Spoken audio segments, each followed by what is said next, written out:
Natuldukan na ang 7 taong panloloko ng umano'y peking doktor sa mata matapos ireklamo ng dati niyang pasyente.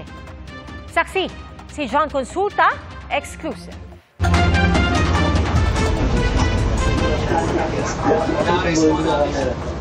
Huli sa akto habang nag-i-examine ng pasyente, ang suspect na umano'y isang peking doktor sa mata.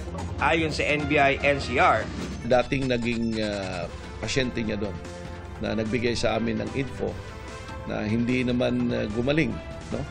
Hindi naman nagkaroon ng corrective ano yung kanyang pinatingnan when we accosted him at tinanong namin kung meron siyang lisensya.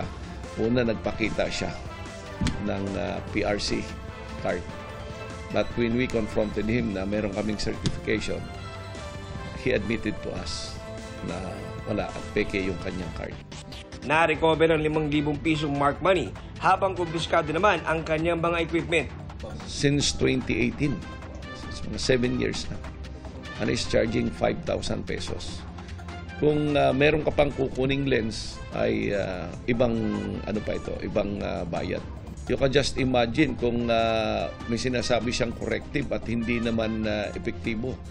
And in some cases, may mga driver dito na nagpapatingin ng mata. May mga iba na kailangan dun sa requirement nila sa kanilang trabaho. Sinusubukan pa namin makuha ang panig ng suspect na naharap sa patong-patong na reklamo. Charge namin siya for violating the violations of the optometry law and then yung use of falsified document, yung card.